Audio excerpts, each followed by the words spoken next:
একদম পারফেক্ট নিরামিষ ফুলকপির ডালনা সহজেই কিভাবে বানাবেন সেটা নিয়েই আজকের এই ভিডিও। ফুলকপির ডালনা আমরা সবাই করতে জানি, কিন্তু পারফেক্ট কালার, পারফেক্ট গ্রেভির কনসিস্টেন্সি, ফ্লেভারটা যাতে একদম ব্যালেন্সড হয়, ফুলকপিটা একদম নরম পতপতে যাতে না হয়ে যায়, একটু হালকা ক্রাঞ্চ থাকবে, এই পয়েন্টগুলো মাথায় রাখাটা খুব ইম্পর্টেন্ট। চলুন তাহলে শুরু করা যাক। দুটো মিডিয়াম বা একটা বড় ফুলকপি, সাইজটা লক্ষ্য করুন, একটু বড় বড় ফ্লোরেটসে আমি আলাদা করে নিয়েছি। একদম হালকা গরম জলে আগে থেকেই ভিজিয়ে রেখেছি, পোকা টোকা থাকলে বেরিয়ে যাবে। আলুও দেখুন ফুলকপির সাথে সামঞ্জস্য রেখেই কেটে রেখেছি। এটা নর্মাল জলেই ভিজিয়ে রেখেছি যাতে কালো না হয়ে যায়। দুটো মিডিয়াম সাইজের টমেটো আমাদের গ্রাইন্ড করে নিতে হবে, ছোট ছোট টুকরোয় তাই কেটে নিচ্ছি।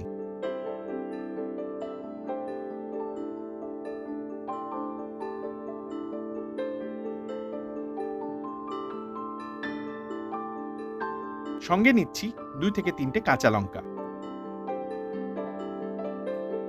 আর 3 থেকে 4টে শুকনো লঙ্কা।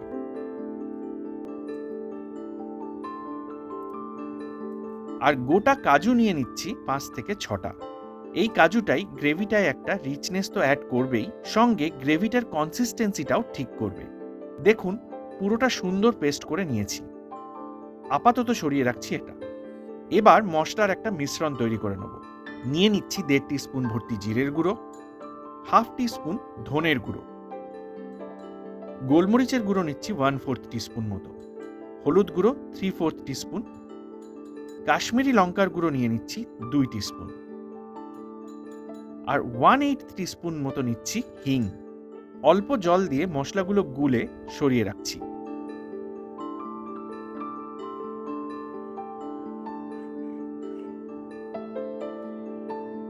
এবার একটা কড়াইতে 1/4 কাপ মতো সর্ষের তেল আমি ভালো মতো গরম করে নিচ্ছি। প্রথমেই আলুগুলো ভেজে নেব। মিডিয়াম ফ্লেমে আলুগুলো হালকা গোল্ডেন ব্রাউন করে ভেজে নিতে হবে। 1/2 টিস্পুন মতো নুন আর অল্প হলুদ দিয়ে দিচ্ছি এই সময়।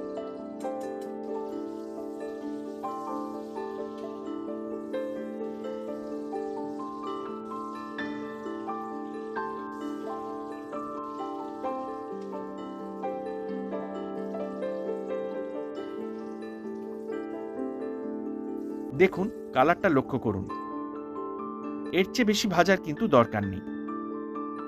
তুলে সরিয়ে রাখছি।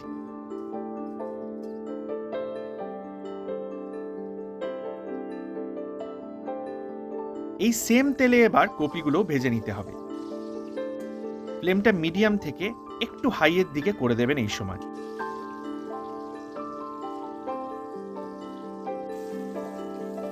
অল্প হলুদ আর নুন এই সময়ও দিয়ে দিতে হবে।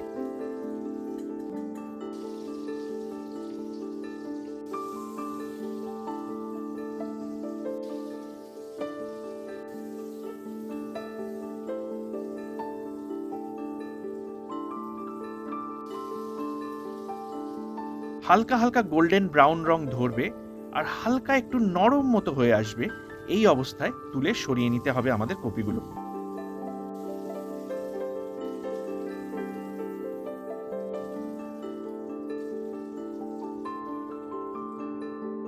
এবার ওই সেম কড়াইতে আরো 4 টেবিল স্পুন মতো সর্ষের তেল আমি গরম করে নিচ্ছি। ফোড়নে দিয়ে দিচ্ছি একটা বড় এলাচ, খান 2 ছোট এলাচ,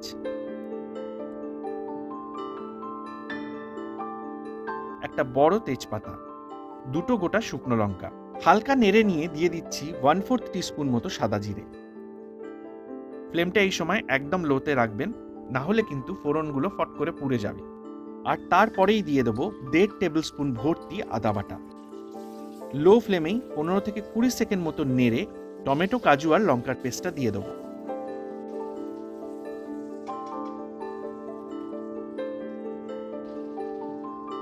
এটাকে এবার লো টু মিডিয়াম ফ্লেমে আমাদের কষাতে হবে, যতক্ষণ না টমেটো আদার কাঁচা গন্ধটা চলে যাচ্ছে।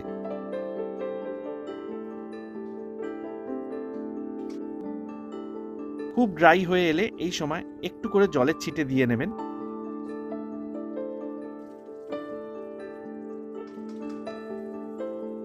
দেখুন তেলটা যখন এরকম সারফেসে আসতে শুরু করবে তখন আমি মশলার মিশ্রণটা দিয়ে দেবো।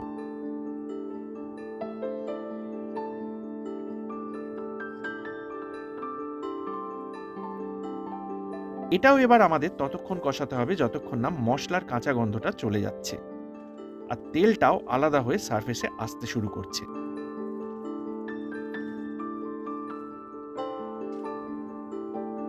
এই সময় আমি স্বাদমতো নুন দিয়ে দিচ্ছি আর 1 থেকে 1.5 টেবিল স্পুন মতো চিনি দিয়ে দিচ্ছি। মিষ্টিটাও একটু নিজেরা বুঝে দেবেন। অনেকে ফুলকপির ডালনা একটু বেশি মিষ্টি পছন্দ করে, আবার অনেকে একটু কম মিষ্টি পছন্দ করে। ভাজা আলুগুলো এবার দিয়ে দিচ্ছি। আলুটা এবার মিনিট 3-4 মতো মশলার সাথে কষিয়ে নিতে হবে। আলু একটু আগেই দিতে হবে, কারণ আলু সেদ্ধ হতে ফুলকপির থেকে একটু বেশি টাইম নেবে। তবে যদি প্রপার চন্দ্রমুখী আলু হয় তখন কিন্তু আলু আর কপি একসাথেই দেবেন। অল্প জল দিয়ে দেবেন ড্রাই হয়ে এলে। 3-4 মিনিট বাদে তেলটা যখন ছেড়ে আসবে তখন আমি মেজারিং কাপে 2 কাপ জল দিয়ে দেবো।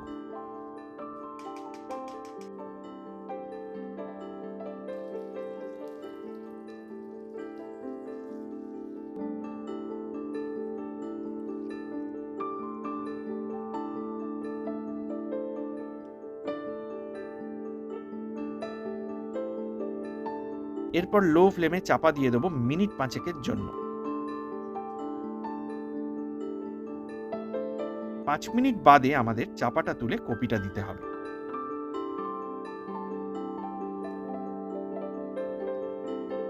ভালো করে কপির টুকরোগুলো ঝোলের মধ্যে ডুবিয়ে দিয়ে আবার আমি চাপা দিয়ে দিচ্ছি মিনিট 5 জন্য।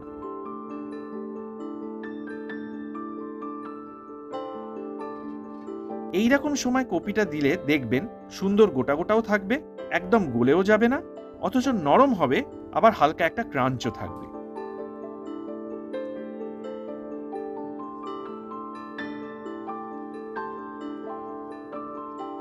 আচ্ছা, এরপর দিয়ে দিচ্ছি মেজারিং কাপের 1/3 কাপ ছাড়ানো কড়াইশুঁটি।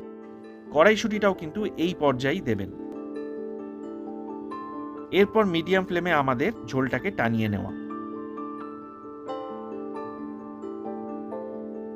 নুন একবার টেস্ট করে এই সময় অ্যাডজাস্ট করে নেবেন।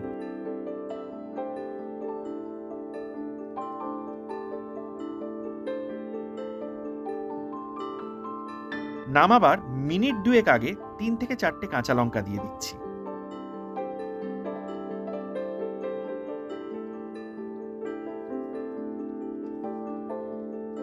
তারপর ঠিক নামানোর আগে দিয়ে দিচ্ছি 1 টিস্পুন ঘি আর সাথে 1 টিস্পুন গরম মশলার গুঁড়ো।